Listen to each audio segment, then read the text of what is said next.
It was 1:03 a.m. when I called her.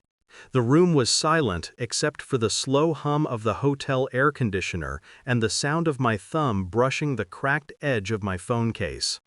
I hadn't planned to call. The impulse came like a tremor, a quiet instinct that something was wrong. 3 rings. Then a voice answered, not hers. "Hey man," he said, calm, too calm. It took me a second to register the tone. My best friend's voice. Mark. I almost said his name. Almost. "Where's Emily?" A pause. A soft shuffle. Then his voice again, measured, polite.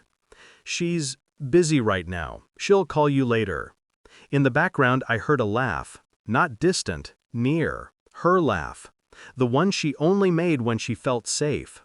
Something in me went still. Completely still. I looked at the digital clock beside the bed. 1:05 a.m.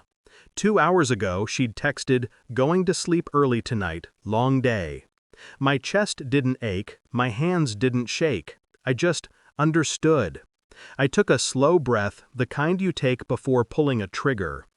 "Keep her," I said softly. "She's your problem now."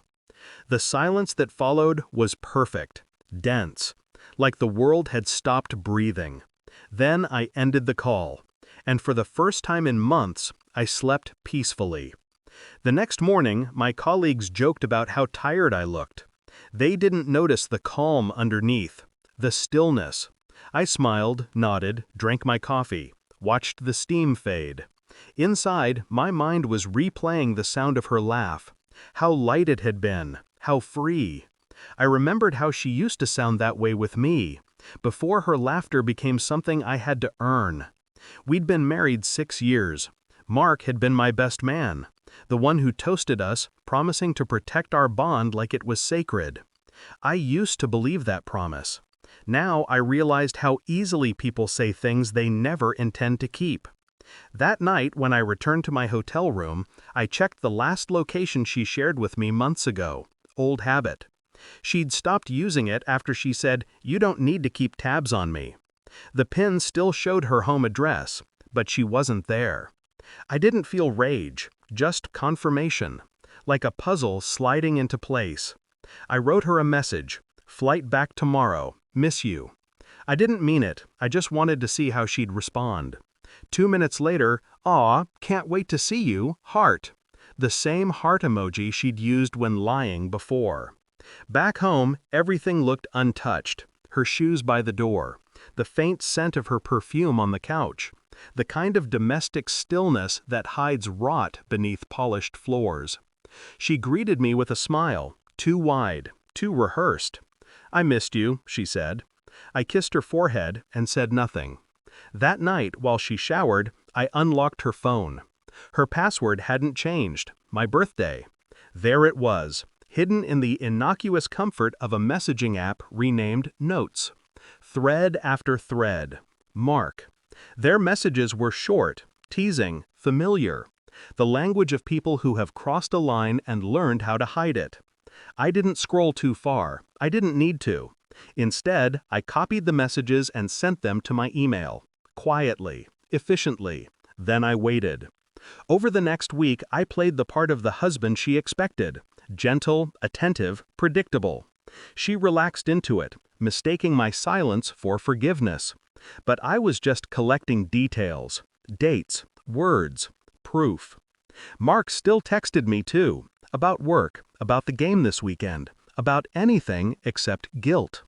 When I read his messages, I almost admired the performance. Almost. I booked dinner at her favorite restaurant, told her I wanted a quiet night, just us. She smiled, wearing the same dress she wore on our anniversary. Midway through dinner, I slid my phone across the table. "Play the voicemail," I said. She blinked. "What voicemail?" I leaned back. "From last Friday, 1 a.m. Her fingers hesitated, then she pressed play. Mark's voice filled the air. "She's busy right now, she'll call you later." Then that laugh. Her laugh. Her hand froze mid-air. The sound ended, but the silence that followed was heavier than the noise. Her lips parted, reaching for a lie, but I spoke first. I just wanted to know how long it's been. Her eyes watered. Her words stumbled out, half denial, half panic. It wasn't. Mark was just, stop. The word was quiet but final. The waiter passed by.